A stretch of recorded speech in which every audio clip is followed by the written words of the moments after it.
온전한 환대를 향하여라는 제목으로 말씀을 증거합니다.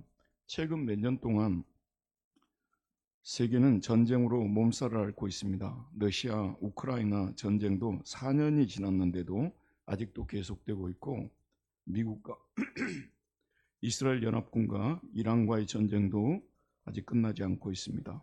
전쟁은 그들이 사는 나라들뿐만 아니라 주변 나라들에게도 여러 가지 어려움들을 가져다 줍니다. 전쟁이 나면 전쟁을 피해 도망가는 도망자들이 생깁니다. 나라가 불안하니 다른 나라로 이주하는 사람들이 생깁니다. 반대 목소리를 냈다고 강제 추방을 당하여 망명을 신청하는 망명자들도 생깁니다.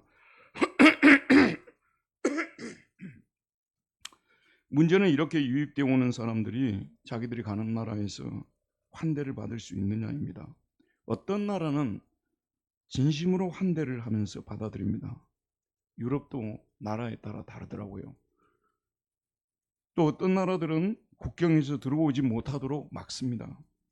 어떤 나라들은 엄격한 원칙을 적용하여 아주 소수의 사람들만 받아들입니다. 환대의 문제로 인하여 들어오는 자들을 받아들이는 나라들 안에도 환대와 적대의 찬반 논쟁이 일어나고 있습니다. 독일 같은 경우 구동독 공산당의 계보를 잇는 독일인을 위한 대안이라는 정당이 있어요. 알타나티베 퓨어 도이чл란드라고. 이 대안정당이, 독일인을 위한 대안정당이 우크라이나 러시아 전쟁 전에는 총선에서 2%도 못 얻었어요. 지난 2025년 총선에서 몇 퍼센트를 받은 줄 아십니까? 20%를 받았어요. 기민당 다음으로 두 번째 의석을 차지하게 되었습니다. 얼마나 엄청난 변화가 일어난 것입니까? 우크라이나 난민들이 독일로 들어오기만 하면 그들이 일을 하든 하지 않든지 간에 1인당 우리 돈으로 80에서 100만 원을 주니까 주자는 사람들도 있겠지만 우리도 힘든데 왜 줘야 되냐고 하고, 그게 이제 좀 선거를 해보니까 10명 중 2명은 반대하고 있다는 얘기 아니겠어요? 나그네를 환대하는 문제가 우리 시대의 화두가 되었습니다. 환대는 기쁠한 기다릴 대로 이루어진 명사로서 반갑게 맞아 정성껏 후하게 대접함이라는 뜻입니다. 반갑게 맞아야 돼요. 그 다음에 정성껏 후하게 대접함, 이게 환대입니다. 근데 환대는 재미있는 특징을 가지고 있어요. 여기 앉아있는 저와 여러분들 중에요, 어딜 갔는데 나를 환대하지 않으면요 별로 재미없는 사람들이에요. 근데 나에게는 또 누가 오게 되면 내가 왜 환대를 해야 돼? 조건이 많아요. 근데 나는 조건 없이 환대를 받고 싶은데 나는 또 조건을 설정하고, 이런 모순 속에서 우리가 살아가고 있습니다. 그래서 환대의 문제가요, 오늘 여러분 설교를 들으면서 다시 한번 생각하시기 바랍니다. 남을 환대하는 것이 결코 쉬운 문제가 아니다는 것, 낭만적인 환대에 대한 상을 깨뜨리는 시간이 되었으면 좋겠어요. 이런 환대의 문제에 대하여 이미 오래전부터 연구를 해서 환대의 철학으로 세계적으로 유명해진 프랑스의 철학자가 있습니다. 본래 알제리 출신인데 출생은 알제리에서였는데 프랑스 국적을 가지고 활동해서 세계적으로 유명해진 사람인데, 제가 가끔 농담해서 알제리 국적을 가진 사람으로, 알제리 출신으로서 세계적으로 유명해진 사람이 4사람 있다고 알려줬잖아요. 초대교회 아우구스티누스, 두 번째는 누구예요? 지네딘 치단이고, 그 다음에 세 번째는 알버트 까미고, 그 다음에 여기 나오는 자크 데리다입니다. 그는 그 평생을 환대에 대해서 연구했고 우리가 환대에 대하여 미처 생각하지 못했던 많은 얘기들을 들려주고 있습니다. 그가 환대에 대하여 했던 말들 중 유명해진 말들이 있습니다. 우리는 환대가 무엇인지 알지 못한다. 평생을 연구한 사람 결론이 뭐냐 그러면요, 환대가 무엇인지 모른다. 우리는 환대 그까지 가거든요. 그걸 모르는 사람 누가 있냐 그러잖아요. 이 전문가는 평생 연구를 했는데 우리는 환대가 무엇인지 모른다 이렇게 얘기하고 있어요. 환대는 오직 환대 너머에서 일어날 수 있을 뿐이다. 환대란 편안함의 해체이다. at home의 해체이다라고 말하고 있어요. 해체는 타자들, 자신이 아닌 타자들, 그 타자들의 타자들, 그 타자들의 타자들이라는 경계 너머에 있는 이들에 대한 환대이다. 그리고 또 중요한 얘기를 했어요. 언어는 환대이다. 같은 언어만 사용해줘도요, 얼마나 좋아하는지 모르잖아요. 언어는 환대이다. 미소가 없다면 그것은 환대가 아니다. 미소가 없다면 그건 환대가 아니다. 굉장히 유명한 말을 많이 했습니다. 데리다는 환대에 대한 낭만적인 생각을 깨뜨린 사람이고, 환대란 법적, 정치적 차원까지 포함하고 있는 매우 까다로운 문제라는 인식을 갖게 만든 사람입니다. 그런데 이런 데리다가 환대의 철학을 만들어 가는데 아주 큰 도움을 받은 책이 성경입니다. 기독교 문화권 속에서 사람들은 살았기 때문에 성경은 다 빠삭합니다. 그는 성경에서 낯선 손님들을 환대하여 복을 받은 아브라함과 환대하다 큰 해를 당한 그의 조카 롯과 사사시대의 어느 레위인 얘기를 예로서 제시합니다. 그가 언급한 세 본문을 짧게 살펴보겠습니다. 창세기 18장 1절에서 15절을 보게 되면요, 아브라함이 갑자기 찾아온 손님들을 환대하는 장면이 나오고 있어요. 아브라함은 대충 맞이하는 것이 아니라 정성을 다해서 맞이합니다. 그리고 그는 하나님의 사자들을 통하여 내년에는 네가 아들을 품에 안을 것이라는 축복의 말씀을 듣습니다. 이미 아이를 가질 수 있는 나이가 한참 지난 아브라함과 사라여서 그들의 말을 믿지를 못합니다. 하지만 1년이 지나서 하나님께서 그들에게 말씀하시 그 말씀이 그대로 성취되어 우리가 잘 아는 이삭을 얻게 되었습니다. 아브라함은 갑자기 자기 집으로 들어닥친 낯선 사람들을 환대함으로 복을 받았습니다. 여러분, 우리 그리스도인들이요, 이런 말씀을 들을 때 나에게도 그럴 수 있다는 것을 생각해야 돼요. 저는 어쩌다 보니까 외국에서 16년 동안 목회를 했다 보니까 주로 유학생들을 목회하고 또 외국의 연변 분들이나 이런 분들이 저희 집에 오는 그런 상황을 많이 맞이해서 어떤 분들은 2, 3일, 어떤 분들은 일주일, 어떤 분들은 한 달 이렇게 환대를 많이 했어요. 그래서 지금 제가 어디 가서 환대를 좀 받지 않습니까? 저 속으로 어떻게 생각하냐면 하나님께서 나의 그 작은 환대를 기억하시고 이렇게 되갚아 주시는구나, 그런 생각인데, 제가 여러분에게 자신 있게 말씀을 드릴 수 있는데요, 환대를 여러분이 하면요, 그 환대에 대해서 하나님께서 어떤 형태로도 되돌려 주십니다. 더 이상을 갚아 주십니다. 그러니까 환대에 익숙한 사람들이 되어야 되고요, 환대가 몸에 배인 사람들이 되어야 된다는 것이 이 아브라함 사건을 통해서 볼 수가 있습니다. 그런데 이 사건만 있으면 얼마나 좋겠어요. 근데 이게 지금 18장, 창세기 18장에 나오거든요. 창세기 19장에는 환대하다가 그야말로 인생이 망친 사람이 등장하고 있어요. 망칠 뻔한 사람이 등장하는데 바로 아브라함의 조카 롯입니다. 창세기 19장 1절에서 11절을 보면 저녁 때에 두 천사가 롯이 살던 소돔 땅에 도착했습니다. 롯은 그들을 정성을 다하여 환대합니다. 그들은 롯의 집에 들어가지 않으려 했지만 롯이 간청을 해서 그의 집으로 들어갑니다. 그런데 그들이 식사를 마치고 잠이 들려고 하는데 소돔 성 백성들이 노소를 막론하고 원근에서 다 모여 그의 집을 에워쌌다고 말합니다. 롯에게 방문한 손님들을 자기들에게 내보내라고 밖에서 소리를 칩니다. 롯은 그들에게 이런 행동들을 하지 말라고 부탁하지만 소돔 백성들은 막무가내로 손님들을 내놓으라고 윽박지릅니다. 그래서 롯은 자기 집에 찾아온 손님들을 환대하기 위해서 자기 두 아들을 내어놓으면 누가 뭐라 하겠어요? 근데 자기 두 딸을 내어놔서 페미니스트들한테 굉장히 안 좋은 그런 모습을 보여주고 있어요. 자기 두 딸을 그들에게 내주겠다는 타협안을 제시합니다. 하지만 소돔 백성들은 타협안도 거부합니다. 그들은 완력을 써서 집으로 들어와서 그 방문객들을 강제로 끌어내려 합니다. 바로 그때 그 집에 들어왔던 사람들이 바로 하나님의 사람들이기 때문에 능력을 베풀어서 그들을 끄집어냅니다. 롯을, 그리고 두 딸을 살려주었죠. 여러분 보세요. 롯은 진심으로 나그네를 환대하려고 했어요. 근데 지금 말도 안 되는 상황을 맞이하게 된 거예요. 그래서 여러분도 그러지 않습니까? 정말 숨겨주지 말아드릴 사람 우리 집으로 들어왔어요. 고민이 엄청 클 것입니다.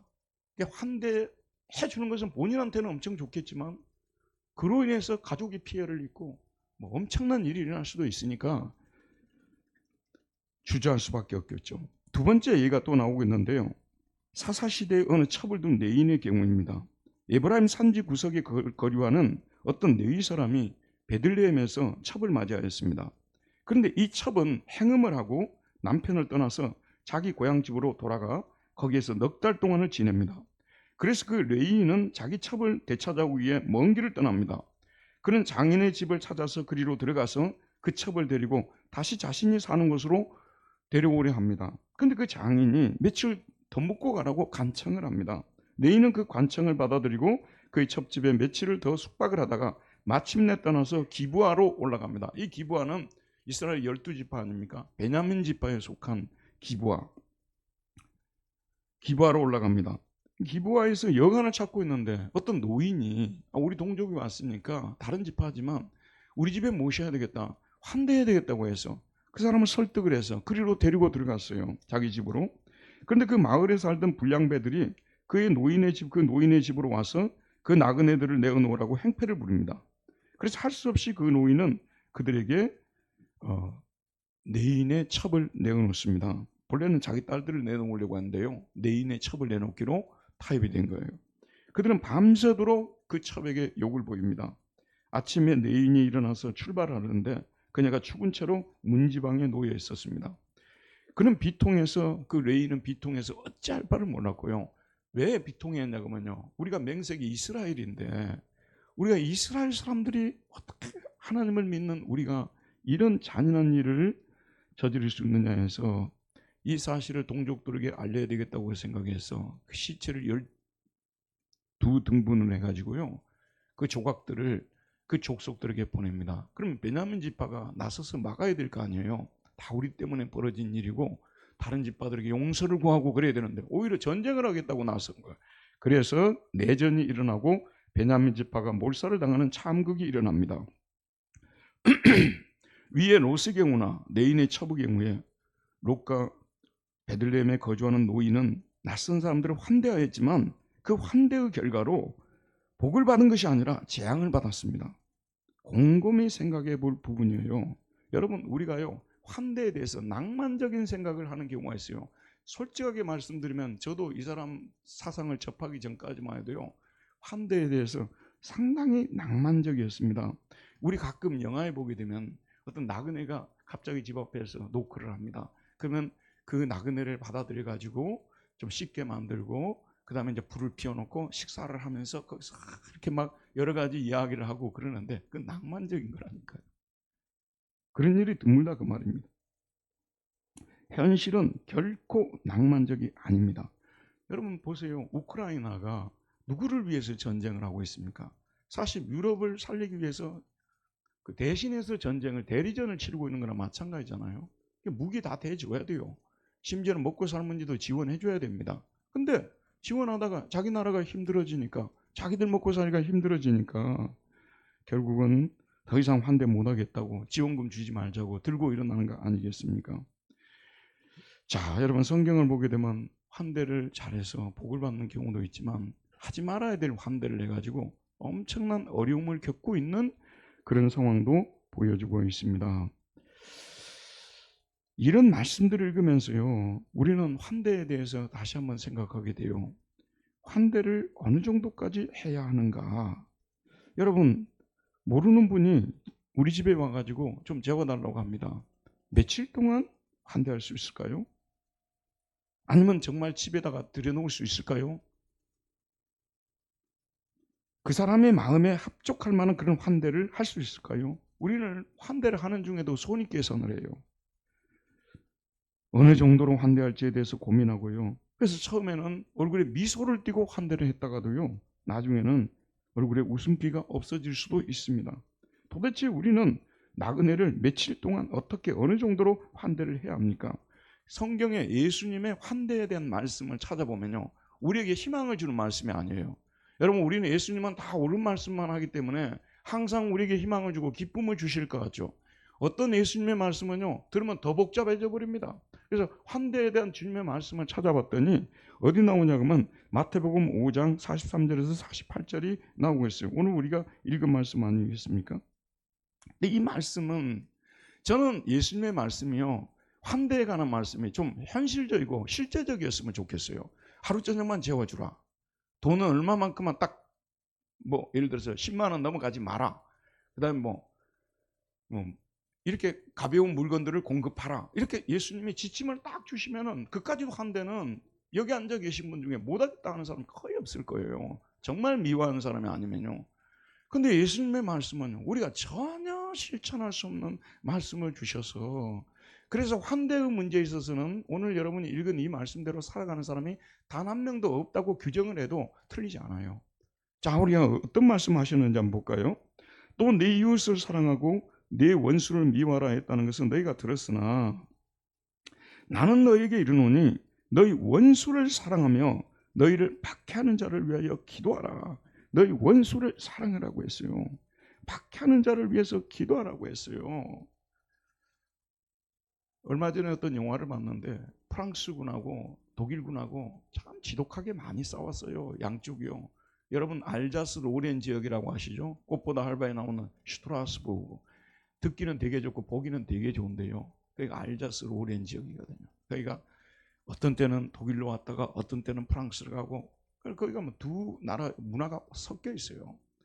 굉장히 거기에 고통스러운 역사가 있습니다. 그런데 이 독일 군들이 프랑스 군들을 너무 잔인하게 죽였지 않습니까? 근데 독일군이 갑자기 부대를 이탈해가지고 어떻게 혼자가 돼갖고 프랑스 진영으로 들어왔어요. 원수를 사랑하고 원수를 사랑하라. 자, 이 말씀을 아침 미사 때 천주교에 있으니까 아마 미사 때 아니면 예배 때 가서 들었을지 모르겠죠. 원수를 사랑하고 또 심지어는 말하자면 너희를 박해하는 자를 위해서 기도까지 해주라고 말하고 있어요. 여러분, 이건 하나님의 말씀이지만 이 말씀대로 실천할 수 있겠습니까? 예수님의 말씀이 실제적이지 못하다 그 말이에요. 분명히 맞는 말씀이지만 현실적으로는 환대 문화와 관계에서는 전혀 맞지 않습니다. 원수를 사랑하고 그를 위해서 기도해 주라. 그 다음에 또 뭐라고 말씀하시냐면 설상가상이라고 하죠. 예수님은 우리를 미워하는 자까지도 환대하라고 가르치고 있습니다. 그리고 이어서 사람을 조건적으로 차별적으로 환대를 하지 말라고 가르치십니다. 47절 48절 보면 너희가 너희를 46절이죠. 너희가 너희를 사랑하는 자를 사랑하면 무슨 상이 있으리요. 너희가 너희를 사랑하는 자를 사랑하면 무슨 상이 있겠냐 그 말이에요. 그런 환대 누가 못하겠냐 그 말이에요. 세리도 이같이 하느니라. 지금 세관 공무원들은 지금 경우가 아니고 그 당시에는 욕을 많이 얻어먹고 있었기 때문에 죄인 취급을 당했어요. 세리도 이같이 하느니라. 또 너희가 너희 형제에게만 무난하면 남보다 더하는 것이 무엇이냐. 분당두레 교회에서 내가 알고 지낸 사람, 친한 사람, 그 사람만 환대하게 되면 뭐 이방인들도 다 그러지 않겠냐. 여러분, 진심의 환대를 베푸는 들은요, 깡패들 집단에 가면 그 사람들은 어느 정도 환대하는지 압니다. 난리야 난리. 그냥 단지 언어를 좀 과격하게 써서 그러지 진심으로 이 사람들은 환대하는 거예요. 너희 형제에게만 무난하면 남보다 더하는 것이 무엇이겠느냐. 이방인들도 이같이 하지 않느냐. 참 여러분 찔리죠. 자, 이런 환대, 예수님께서 말씀하시는 소위 온전한 환대죠. 온전한 환대. 사실 우리 모두는 이런 환대를 해야 되겠다고 예수님의 말씀을 비판하지 않아요. 동의해요.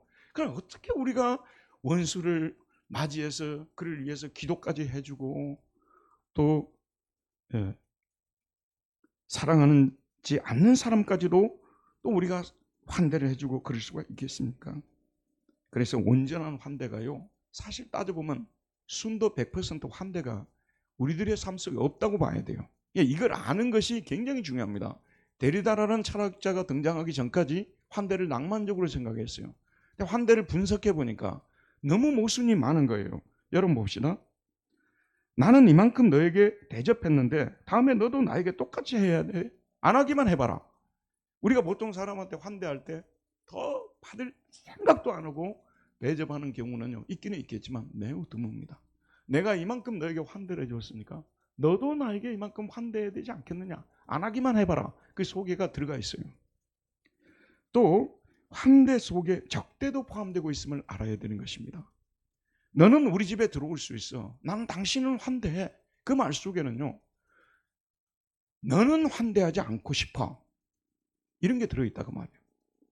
우리가 보통 요즘 나라가 갈라져 가지고 미국인들을 좋아하는 분들이 계십니다. 나는 미국인들을 환대한다고, 나는 미국인을 좋아한다고 해서 미국 뭐죠, 그 성조기를 들고 흔들 필요까지는 있겠냐 하는 생각이 들어요. 좋아하면 좋아하는 거지.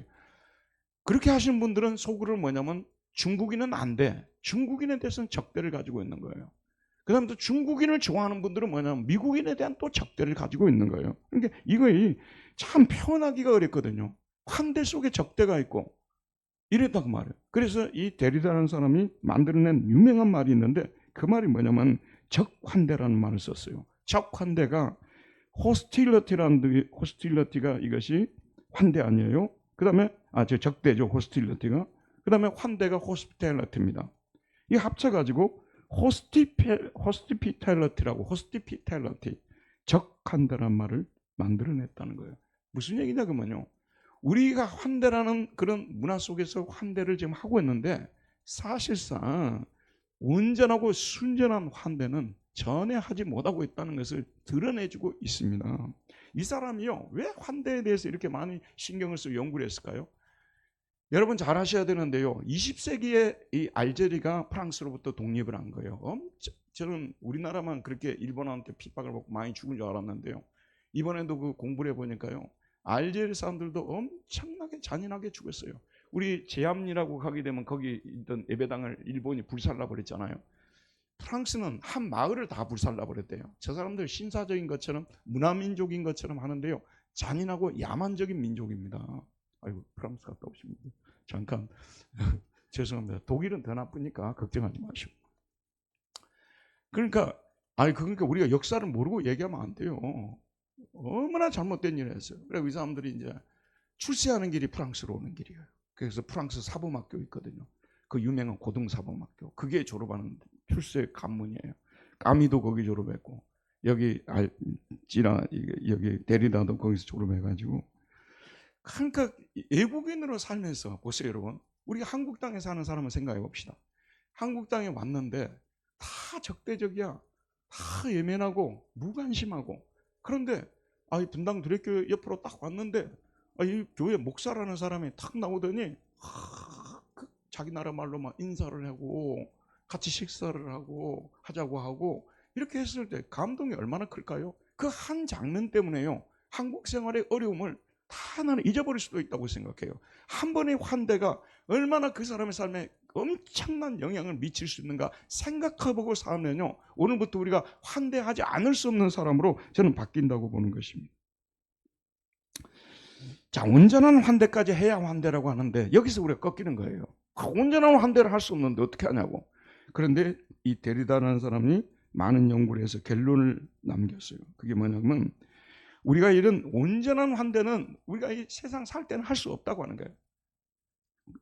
그는 종말론적이고 다가올 환대라는 표현을 썼습니다. 그런데 지금 여기에서 환대를 실천할 때 우리가 반드시 해야 될 요소, 어떻게 보면 예수님의 이 환대에 관한 말씀을 풀어주는 말씀이라고 저는 보는 것입니다.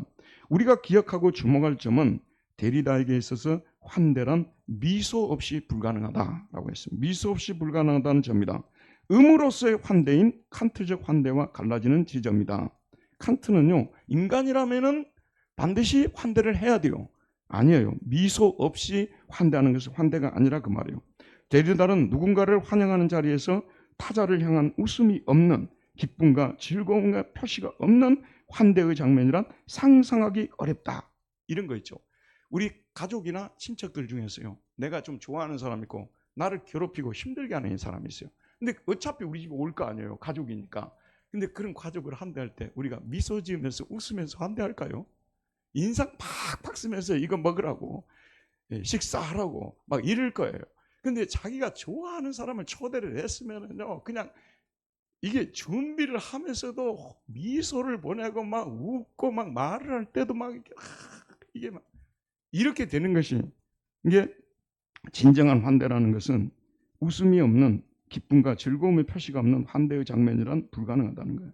더 나아가 미소와 웃음만이 아니라 기쁨의 웃음이 또 필요하다는 거예요. 미소, 눈물만이 아니라 누군가의 상실과 죽음에 애도하는 것 역시 환대의 한 측면으로 하는 애도로서의 환대까지 심화를 한다. 애도. 그러니까 그 사람의 말을 들어주는 거예요. 그 사람의 말을 들어주는 거예요. 여러분 현대사회에서요, 좀 약한 자라고, 좀 우리가 보통 소외된 사람이라고 하는 사람은요, 인간 대접만 해주고요, 그 사람이 하는 말을 들어주는 것만도 대단한 거예요. 그 들어주는 것만으로도 대단한 것입니다. 야, 이거 진짜 참, 그 사람에게는 돈을 준 적도 없어요. 밥을 사주지도 않았어요. 근데 그 사람을 하는 말을 귀를 기울여주고 인격적인 대우를 해주고 들어주는 것만으로도 그 사람 속에 맺혀 있는 것이 풀릴 정도가 아니겠냐. 애도까지 해준다는 것은요, 정말 대단한 것입니다. 세월호로 인해서 피해를 당한 그런 가족들에 대해서 적어도 예의가 애도 정도는 해주는 것이 예의인데, 그런 것도 이상하게 얘기하는 분들이 우리나라에 있어요. 어느 나라 사람들인지는 모르겠어요, 저는. 그러니까 우리 그들을 위해서 애도를 해주는 그것이 거기까지 가야 진정한 환대라는 것입니다. 저는 이 얘기가 예수님이 가르치신 온전한 환대의 중요한 부분을 말씀해 주셨다고 생각하고, 우리도 이렇게 하게 되면 예수님이 가르쳐 주신 온전한 환대를 향하여 가고 있는 환대가 아닌가라는 생각을 하게 되는 것입니다. 예수님의 환대의 세부 지침이라고까지 말씀을 드리고 싶습니다. 우리 교회에 어떤 새로운 분이 나오셨습니다. 근데 참 오늘 흥미로운 일이 있습니다. 제가 이 환대에 대해서 설교를 했는데 다른 때보다도 우리 교회 처음 방문한 분들이 더 많아요. 그래서 참 너무 기분이 좋습니다. 오늘은 교회 새로 오신 분들이 좀 계셔서, 자, 우리 교회 누군가가 나오셨어요. 그 사람에 우리가 어떻게 다가가야 되겠습니까? 어떻게 다가가야 되겠어요? 웃으면서 다가가야 되겠죠. 오셔서 너무 감사하고 당신의 얼굴을 보니 너무 즐겁습니다 라는 말을 건네면서 마음으로 즐거워하면서 다가가야 되겠죠.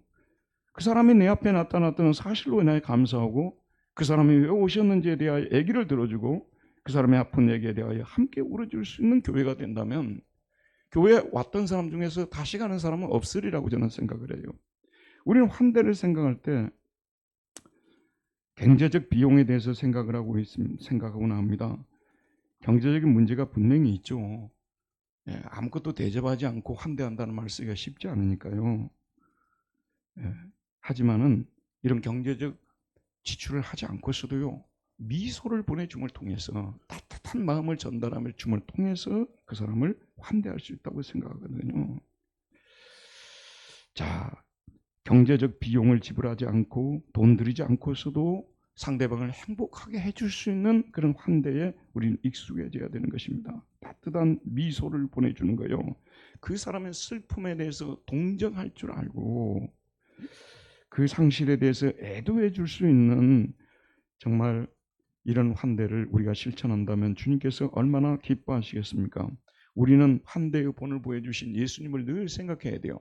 솔직하게 제가 말씀드리면요, 여기 앉아있는 저와 여러분들은요, 공간복음에서 제시된 예수님의 삶과는 상당히 떨어진 삶을 살고 있습니다. 우리가 그렇게 살지는 못해도 살려고 애라도 써야 됩니다. 저는 그렇게 생각해요. 저를 비롯해서 누가 예수님처럼 살겠습니까? 그 시대에 욕만 얻어먹는 사람들, 사람 취급도 못 받는 사람들, 그런 사람들하고만 예수님이 어울리시고 심지어는 식사까지 했어요. 심지어는 초대까지 했습니다. 여러분 외국에는 가면요, 초대 문화가 있습니다. 인비테이션, 초대 문화가 있어요. 작성을 해가지고요, 다 돌려가지고 이렇게 모으지 않습니까?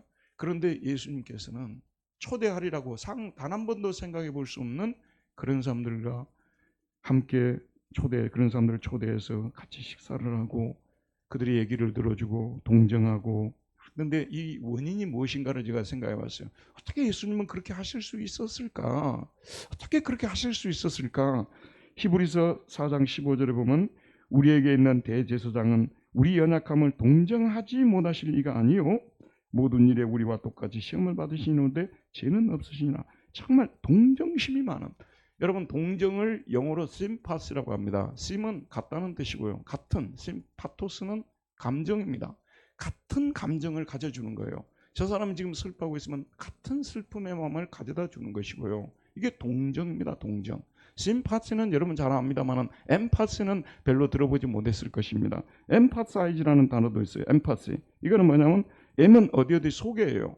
파토스는 감정이죠. 그 사람 속에 내 감정, 그 슬픈 감정 속에 내 슬픈 감정을 집어넣어 주는 것. 이것이 엠파시입니다. 그러니까 우리 예수님은 심파시와 엠파시를 하신 분으로서 다가가니, 그리고 또 한 가지 제가 좀 아쉬워하는 부분이 있어요. 여러분 예수님을 그린 성화들 보시죠. 혹시 예수님께서 웃고 계신 그 성화를 보신 적 있으신 분, 세계 어디를 다니셨던지 한번 보신 분 있으면 손 한번 들어보세요. 예수님이 웃고 계신 장면이 있어요, 없어요? 왜냐하면 형상을 그리지 말라고 했잖아요. 만들지 말라고 했잖아요, 십계명에. 그래서 안 하다가 중세기에 오게 되면서 성모 마리아상을 많이 그리게 된 거죠. 근데 성모 마리아를 그리는데 아들을 또 그려야 되겠거든. 이렇게 할 수 없이 이제 예수님을 그리기 시작한 거 아니에요? 근데 예수님은 하나님이시고 하나님의 아들이신데 우스꽝스럽게 웃는 모습을 표현할 수가 없어요. 그래서 예수님을 그릴 때는 전부 근엄한 모습으로만 그려놨어요. 난 여기에 대해서 불만이에요. 그러니까 예수님은 사실 때 이 세리들과 식사를 하는데, 여러분 저를 보세요. 근엄하게 식사를 하죠. 전혀 웃음기가 없이 근엄하게 식사. 그냥 나는 하나님이다, 나는 하나님이다 이러고 하셨겠어요? 같이 식사할 때 예수님도 함께 얘기하고 들어주고 웃기도 하고, 심지어는 어떤 때는 농담도 하고 장난도 쳤으리라고 나는 생각해요. 아니 예수님이 어떻게 그럴 수 있냐고 그렇게 하는데, 예수님은 인간이 되신 분이에요. 예수님은 인간으로 오신 분이에요. 인간이면 웃을 수도 있어야죠. 웃지 않는 인간은 인간이 아니죠. 맞죠 여러분? 물론 성격상 잘 웃지 않는 분들은 혹시 상처받지 마세요. 근데 인간이라면 희노애락을 느낄 수 있는 거 아니겠습니까? 그러면 예수님이 인간이 되셨다는 그 말 속에는 희노애락을 느꼈다는 말씀 아니겠어요? 슬퍼할 때는 함께 슬퍼해 준 거예요. 함께 웃어도 좋다는 거 믿어야 되는데 이렇게 설교를 해야 돼요. 어떻게 예수님이 웃었겠어요? 뭐 이렇게 돌아간다. 그러니까 좀 상상을 해보라는 것입니다. 우리가 신앙에 성숙한다는 것은요, 좀 예수님은 웃으면서도 정다우면서도 따뜻하면서도 하늘 진리 다 가르칠 수 있었어요. 웃으면 못 가르치는 겁니까? 여러분, 웃으면서도 다 가르칠 수 있는 겁니다. 우리 예수님은 이런 환대를 진정 사람들이 동화될 수밖에 없는, 정말 그 고맙다고 느낄 수밖에 없는 그런 환대를 하신 분이라는 말씀입니다. 하지만 저와 여러분은 예수님이 아니시기 때문에 우리 모두는 환대가 부족하고 온전한 환대가 많이 멀죠. 그래도 오늘 여러분 말씀을 들은 것 속에서 건질 것이 있으면 좀 건졌으면 좋겠어요. 온전한 환대를 없다 하더라도 따뜻하게 대할 수는 있고 미소를 보낼 수도 있는 것이고, 그리고 아픔에 대해서 들어주고 애도할 수도 있는 것이고, 이런 환대는 우리들이 얼마든지 할 수 있다는 거 아니겠습니까? 그리고 또 중요한 게 뭐냐면요, 언어는 환대라는 말을 썼어요. 나는 이 말이 굉장히 중요한 말이라고 생각해요. 언어는 환대다. 자, 제가 독일에 있을 때 네팔 형제하고 한국인 자매하고 주례를 서준 적이 있어요. 그리고 끝나고 나서 네팔 말을 못하니까 독일어로 그 사람들하고 많이 떠들고 같이 식사하고 그랬던 적이 있습니다. 제가 외국인으로서 유일하게 주례를 서준 사람이었어요. 그 가족입니다.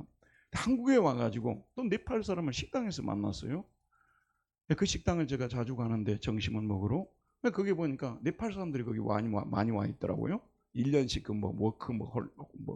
그거 있잖아요. 그 비자 받아가지고 가서 내가 이제 물어본 거예요. 너 그 네팔에서는 안녕하십니까를 뭐라고 하냐고 물어보니까, 여러분 다 알죠? 뭐라고 하죠? 나마스테라고 하잖아요. 우리 목양실 옆에 있는 미용실 이름이 나마스테입니다. 나마스테. 나마스테의 뜻이 그거더라고요. 내 안의 신성이 당신 안의 신성에게 경의를 표합니다. 내 안의 신성이 당신 안에 있는 신성에게 경의를 표합니다. 나마스테예요. 제가 이제 들어갈 때마다 나마스테 하게 되면 그쪽에서 꼭 웃음으로 대답을 합니다. 자기도 뭐 나마스테 할 수 없잖아요. 그러니까 웃음으로 표시해주고요. 그 얘기를 이제 한국말 좀 이제 배우니까 조금씩 얘기해주고 많이 친하게 됐어요. 항상 들어가게 되면 나마스테 인사하고. 이게 작은 것이라도요. 여러분 예를 들면 중국어로 안녕하십니까가 뭐죠? 니하오라고 하잖아요. 또 니하오마 이 정도. 이 게으르신 분들 다들 그 쉬운 거를 아직까지 모르고 계시는 분들 회개하시기를 바랍니다. 그 옆에 사는 나라에 대해서 그 정도도 관심이 없고 우리가 그 사람들을 진정 손님으로서 우리가 환대한다는 그런 마음을 가진다면 그 사람들 쓰는 그 안녕하십니까 인사 정도는 할 수 있어야 되지 않냐 그 말. 아침에 이제 일본어로는 뭐 아리가또 고자이마스 이런 건 할 수 있습니다만은 그것도 아침 인사는 아리가또가 아니고 앞에가 뭐가 없더라? 오하요라고 하더라고요. 오하요 고자이마스. 멋있죠? 오하요 고자이마스. 오하요 고자이마스. 니하오마. 근데 아무것도 아닌 것 같아도요. 엄청나게 그 사람들이 기쁨을 느낍니다. 근데 이제 이 소위 말해서 강대국들, 선진국들 말고 방글라데시 사람들이나 라오스 사람들이나 약한 사람들을요. 가서 그 사람들의 언어를 배우려고 하고요. 같은 언어를 써준다는 것은요. 인격적으로 그들을 진심으로 존경해 주는 얘기고요. 받아준다는 뜻입니다. 우리 그리스도인들이 교회에 와가지고 말로만 그리스도인이라고 말하고 떠들면 뭐합니까? 생활 속에서 외국인들이 왔을 때 따뜻하다고 느낄 수 있고 저들은 진정 우리를 인간적으로 대접해 준다는 그런 말을 들을 수 있는 사람들이 돼야 되지 않겠습니까? 근데 마지막으로 환대의 문제는 개인적으로만 끝나는 게 아니에요. 물론 개인적인 환대가 당연히 필요하죠. 그렇지만 환대는 이 데리다가 거기에 대해서 많이 호소했는데 이거는 정치적 차원도 가지고 있고요. 그 다음에 법도 바꿔야 되고요. 지금 제가 얼마 전에 어떤 책을 읽었는데 거기에 보니까 인천공항에 망명을 신청했는데 망명이 아직 받아들여지지 않아서 거기에서 처참한 생활을 하고 있는 그런 사람들에 대해서 누가 취재를 했고 보도를 했더라고요. 망명 요건을 갖추었는데도 우리나라 사람들이 못 맺겠다는 거예요. 사실 우리도 따져보면 김대중 전 대통령을 비롯해서 많은 사람들이 망명을 해서 살아남았지 않습니까? 우리나라 사람들을 보호해준 나라들도 많거든요. 근데 우리는 망명에 굉장히 인색한 나라라고 하더라고요. 망명에 대해서 인색하지 않는 나라가 되도록 법을 개정하는데 약한 자, 소외된 자. 여러분 잘 들으세요. 우리 기독교는 공산주의 따를 필요 없고 사회주의 따를 필요가 없어요. 그러나 예수님의 말씀대로 살려다 보게 되면은 때로는 우리가 공산주의자다, 사회주의다 오해를 받을 수 있는 상황도 발생해요. 왜냐하면 주님의 말씀은 거의 다 부자보다도 가난한 자를 편들고 있는 말씀들 아닙니까? 소외된 자를 편들고 있고 나그네를 편들고 있는 말씀들이기 때문에 오해를 받을 수도 있어요, 여러분. 그리고 정책을 우리가 결정하는 데 있어서 믿는 자들은요, 누가 시키지도 않았는데, 교회에서 그렇게 하라고 하지도 않았는데, 그 약한 자들을 조금 더 이렇게 뽑아줄 수 있는 정당이 무엇이냐? 저는 독일에 가서도 그랬고, 한국에 와서도 그렇고, 항상 선택을 할 때 좀 약한 자들을 좀 위해서 정책을 펼치는 정당이 어딘가 늘 생각하면서 그렇게 투표를 하고 그럽니다. 그거는 공산당 사회주의하고는 아무 관계가 없는 겁니다, 여러분. 그거는 정말 예수님의 말씀을 실천하고 따르려고 하다 보니까 그런 모습으로 나오는 거 아니겠습니까? 우리는 그런 모습 속에서 그리고 외국인을 맞이하는 이런 모습 속에서 저는 어떤 때는요 우리 분당교회가 여기 분당에 위치하고 있다는 이런 게 대해서 대단히 불만이에요. 왜 그러냐 그러면은 여기는 외국인을 만나서 좀 베풀려고 하는데 외국인들이 별로 없고요. 외국인들도 잘 먹고 잘 사는 외국인들이 여기는 많아요. 근데 저쪽에 신길동에 예전에 한번 가봤어요. 가봤더니 거기는 뭐 중국인도 많고 또 얼마 전에는 서울에 갔는데요. 서울에 가면 또 외국인들이 왜 그리 많습니까? 그것도 여행 오신 분들 보면 다 동남아에서 오신 분들이 많더라고.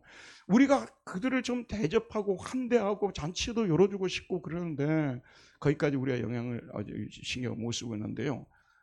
내년부터는 우리 사회선교부를 좀 더 강화해서 그런 분들을 좀 더 우리가 이렇게 접촉할 수 있고 도와줄 수 있는 교회 안에서 작은 그런 정책이지만 이런 것도 만들고 또 나라가 그러한 나라가 될 수 있도록 아니 우리는 예전에 신세 엄청나게 져놓고 외국인들이 와가지고 좀 봐달라고 하게 되면 너무 잔혹하게 하고 이렇게 하면 하나님께서 기뻐하시겠습니까? 이런 나라에 복을 주시겠습니까? 저와 여러분 오늘 말씀을 들으면서 온전한 환대를 우리가 실천할 수 없다 하더라도 이 땅에서 주님의 말씀을 기억하고 오늘 말씀은 정말 우리에게 불가능하게 보이는 말씀이지만 이런 말씀 가지고 순종해보고 싶다는 생각에 기도하고 그리고 작은 환대의 실천을 해서 주님께 칭찬받는 저와 여러분들이 되기를 바랍니다. 은혜로우신 하나님 오늘도 생명의 말씀을 우리에게 보내주셔서 또 이 말씀을 통해서 우리의 환대의 모습을 되돌아보게 해주시고 우리가 하나님께 죄인으로서 엄청난 환대를 받고 하늘에까지 받아들여지게 되었는데 여호와 아버지 하나님 우리는 낯선 사람들에 대해서, 소외된 사람들에 대해서, 가난한 사람들에 대해서, 못 배운 사람들에 대해서 어떠한 태도로 대하고 있는지 우리의 부끄러운 모습을 돌아보는 시간이 되게 해주시옵고, 환대에 대한 낭만적인 생각을 다 깨고 여호와 아버지는 환대가 얼마나 어려운지 십자가 치는 심정으로 환대할 수 있는 우리 모두 되게 하여 주옵소서. 예수님 이름으로 기도하였습니다. 아멘.